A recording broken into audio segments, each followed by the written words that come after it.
Hey, my friend, want to know the secret to getting paid to prospect? I'm going to share all of that and more in this morning's marketing tip.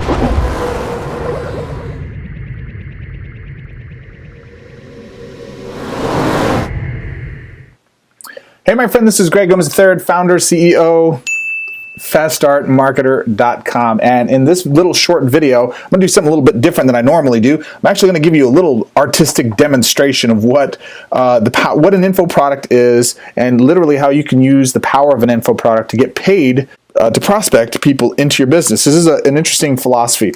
So a traditional recruiting approach involves you essentially taking this business that you've joined, you person to person share this process with somebody, and you are, we call this push marketing. You are in effect pushing the message out as an individual to another individual, and if they say no, then okay, moving on, next person, so what? So then you move on to this person, and if they say no, okay, well then move on to the next person, right? And eventually you find a yes. Woohoo! They're all excited. All right, they're put their hands up in the air and they're all excited and they join you in your team. Well, this is a very linear approach to recruiting, and what it does is that you have to go one by one by one until you eventually find somebody that winds up signing up with you in your business. Pretty basic. You've seen this before, right? Okay. So now, what the challenge with this type of process, though, is, as you've already been demonstrated, it's a little bit of a slower process. So one of the things that I've liked to do, and I broke down in my marketing processes, was understanding, what takes a person from being a brand new cold prospect, to buyer.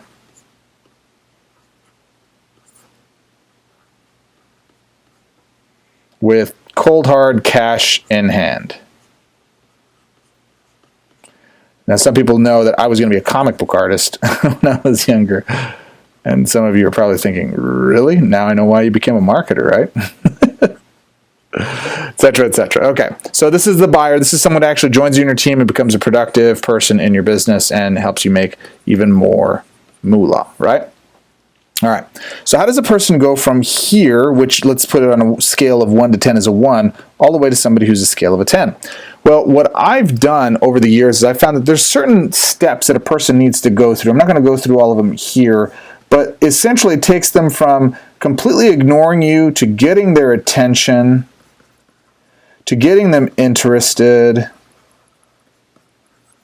to developing trust, and eventually taking a buying decision, okay?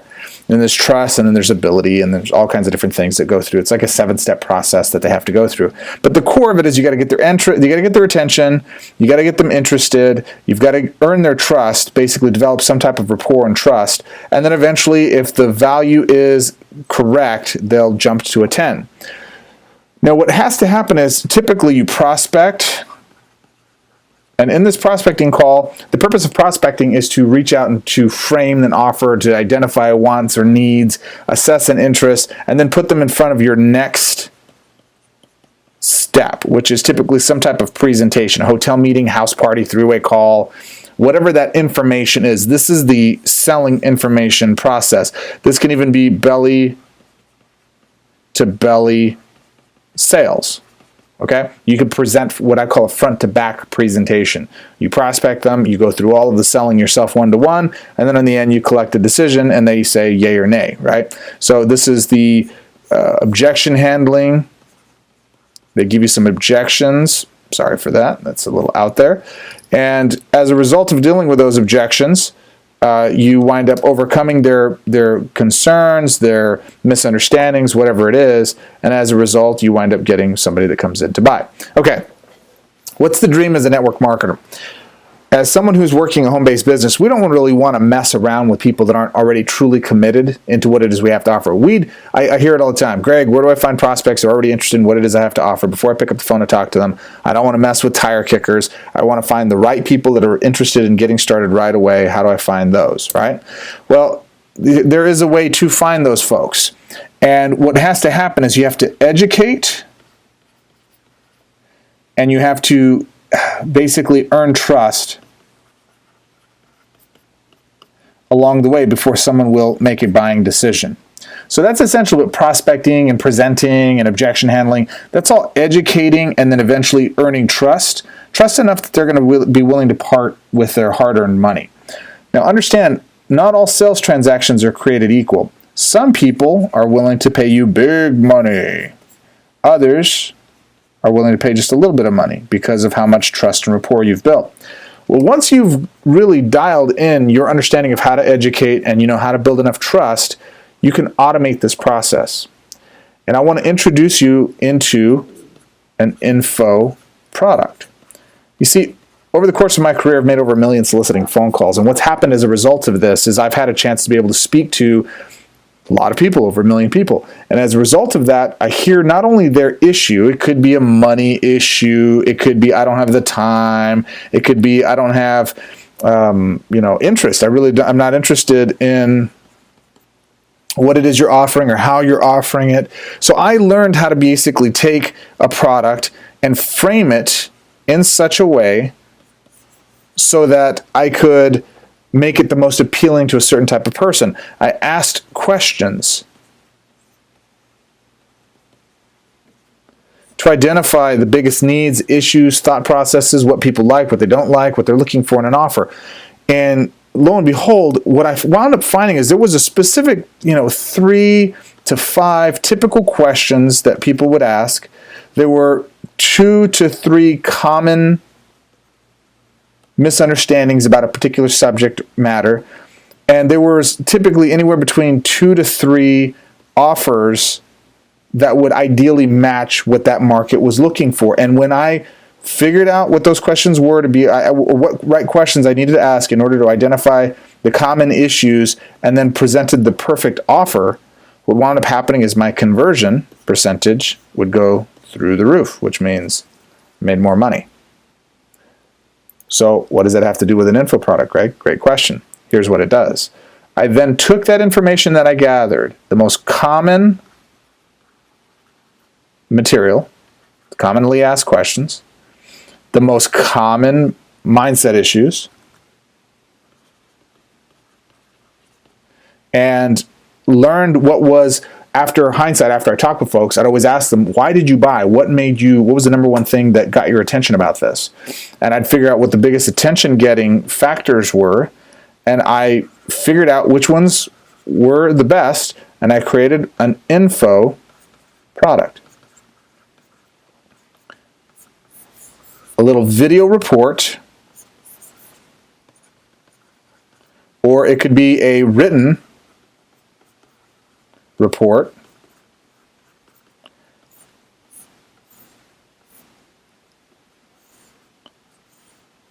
a PDF basically, so it was digital, right? And the author was me. And here's what happened. I would take their most common issues, their mindset challenges, their attention, and I put those at the forefront. I use those items to get their attention in an ad. They'd click the ad. They'd go to a landing page. I'd gather their name, email, and phone number. Okay?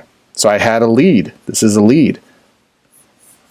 Because these common questions, these big questions, the 3 most common questions or the 7 most common questions, or these 2 mindset issues that are keeping you from achieving this specific result, or whatever the things that were most important to them from an attention standpoint, I would factor my advertising to be wrapped around this. This did a great job to get their attention. Then I'd capture their lead information. Now this is a lead and I could have followed up with them, and I did, and this worked very, very well. However, I found what worked even better was to position a video that answered the most common questions, or a report that gave feedback. And if they read these items, a couple of things that interestingly happen. They feel heard, and they feel like, wow, nobody else is really sharing this information. This is very valuable information. So the perceived value goes up. More importantly than that, I'm developing trust in advance because I'm teaching instead of just pitching. Do you understand that? And then I automate this process so that when folks come through, here's the bottom line. I become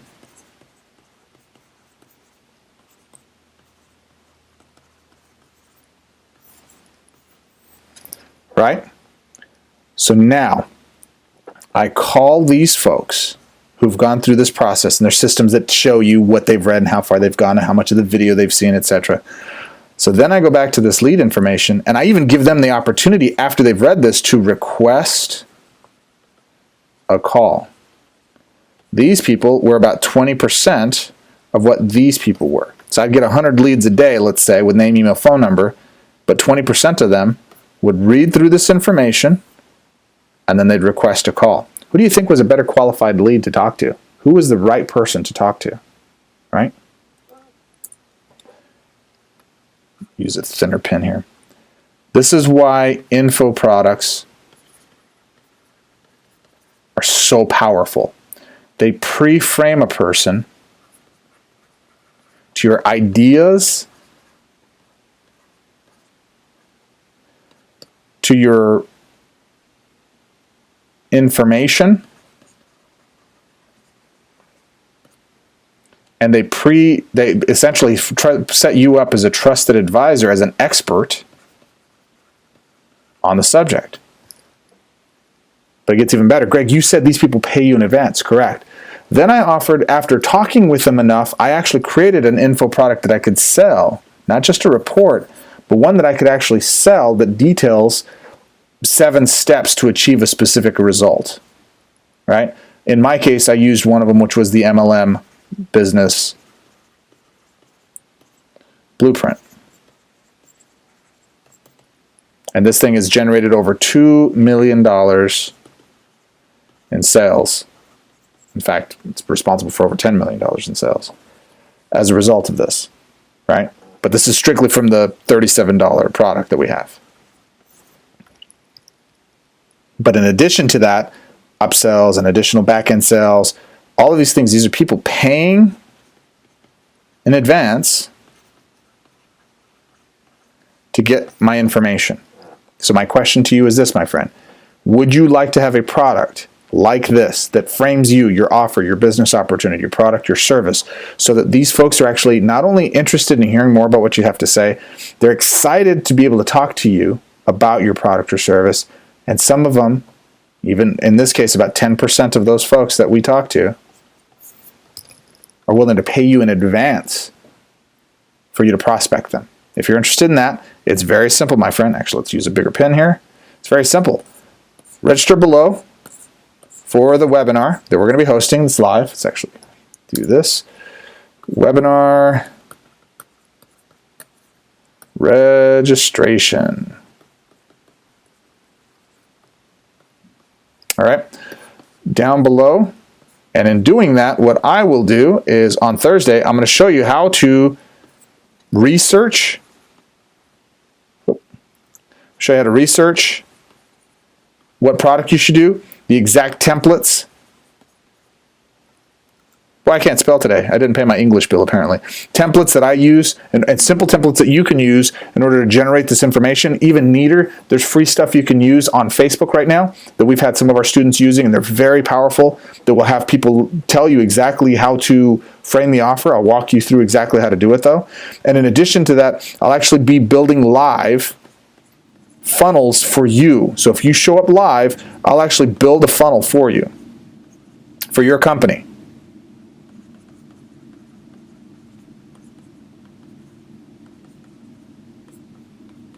Got it? It all starts with you registering below. Take a minute to put your contact details below and get that going. If there's somebody on your team that's a little more technical than you, but understands, you want to have them do some of this stuff with you, definitely tag them below. Ask any questions you want as part of this process so I can make sure that whatever you're not clear on, and I'm demonstrating it right now. This is exactly what I do with my new products and stuff. If you have something that you want me to cover for you on the webinar, if you've tried doing things like this in the past, what are those questions that you have? What challenges? What roadblocks? Is it about merchant processing? Is it about the tech setup side of stuff? What's the biggest fear you've had with creating this type of thing? One of the biggest things I hear is, am I worthy What makes me worthy to be able to create an info product? I'm going to share with you all of those things and more on the webinar for Thursday night. It's simple. Register below, and I will see you on the next call, my friend. I hope you enjoyed this. Comment with questions. If there was a spot I wasn't clear on for you here, let me know what that was. And bottom line is, on the webinar, I'll answer those questions for you as well. Appreciate you. I'll see you there.